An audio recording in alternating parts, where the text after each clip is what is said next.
Bonjour ou bonsoir, selon l'heure à laquelle vous nous regardez. Je suis chroniqueur audio et animateur de podcast à l'ODJ Média. Aujourd'hui, je vous lis fidèlement une chronique puissante de Mohamed Aït Belhassan, un regard venu du Népal qui nous interpelle directement, ici, au Maroc. Accrochez-vous, la leçon est brutale. Le Népal, pays niché au pied de l'Himalaya, nous envoie une leçon brutale et universelle: la jeunesse connectée n'est pas une force d'appoint, mais un acteur central capable de faire vaciller des gouvernements entiers. Ce qui a commencé comme une contestation contre la petite corruption du quotidien, la rente économique et la pauvreté a rapidement viré en soulèvement, attisé par la décision du pouvoir de censurer les réseaux sociaux. Résultat, le palais présidentiel incendié, des institutions attaquées, des dizaines de morts, et surtout un gouvernement renversé. L'auteur ajoute que ce soulèvement fulgurant est né d'un cocktail bien connu: chômage, élite corrompue, et institutions à bout de souffle. Le mal est ancien: chômage endémique, élites enrichies au détriment du peuple, services publics défaillants. Les jeunes Népalais, pris au piège d'une société sans perspective, ont vu dans l'interdiction des plateformes sociales une provocation de trop. En réduisant au silence leur espace d'expression, le gouvernement a transformé des frustrations diffuses en une explosion collective. Les réseaux sociaux, décriés pour leur superficialité, se sont mués en catalyseurs politiques. La génération Z, habituée à se mobiliser derrière un hashtag, a transposé sa réactivité numérique dans la rue. L'auteur affirme que cette génération, souvent dénigrée comme futile, a renversé le pouvoir dans un élan fulgurant.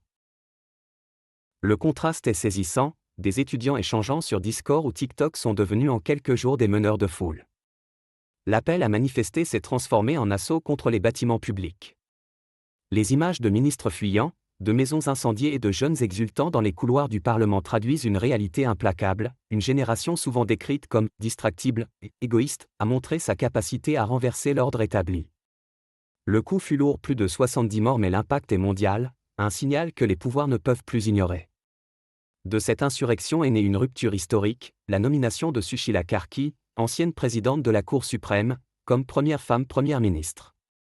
Sa mission est claire: restaurer la confiance, engager la lutte contre la corruption et préparer des élections anticipées.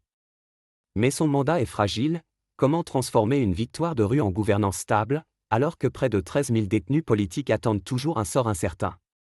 L'auteur pense que cette révolution numérique n'est pas isolée. Elle résonne au-delà de l'Himalaya, jusqu'à nous. Ce qui s'est joué au Népal dépasse ses frontières.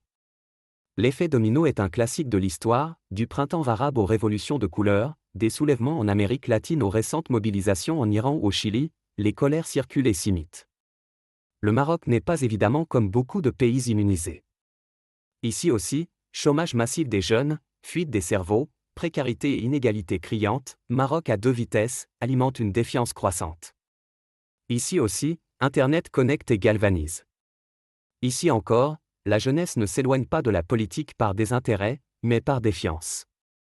Ce fossé entre citoyens et élites est une poudrière. Les signaux sont visibles: marche douteux pour l'accès à l'eau, site INS devant des hôpitaux délabrés, indignation virale sur les réseaux. Attention, il pourrait ressembler étrangement aux prémices observées au Népal. L'histoire montre que les colères ignorées se transforment en crise. La spécificité népalaise est dans la dimension numérique. Jamais une génération n'avait autant utilisé les réseaux pour organiser une révolution. Choix de leader sur Discord, mobilisation via TikTok, diffusion mondiale des vidéos en direct. La contestation a été digital native. Cela confirme une évidence: dans un pays où 90% de la population est connectée, la rue commence désormais en ligne. Les gouvernements qui persistent à sous-estimer cet espace risquent d'apprendre à leurs dépens que le virtuel peut vite devenir incendiaire. Enfin, l'auteur conclut par une formule choc à méditer, véritable alerte à toutes les élites politiques. Le Népal n'est pas une curiosité exotique. C'est un miroir.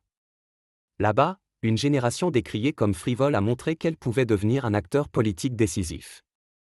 Ici, ailleurs, demain, la même équation pourrait se reproduire: pauvreté plus corruption plus censure plus jeunesse connectée égale explosion. Les élites devraient méditer cette formule avant qu'il ne soit trop tard.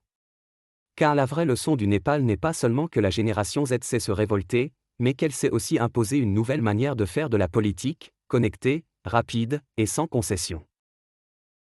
Merci de m'avoir écouté jusqu'au bout. J'espère vous avoir fidèlement transmis la puissance des mots de Mohamed Aïd Belhassan. Je vous retrouve très bientôt pour une nouvelle chronique sur l'ODJ Média.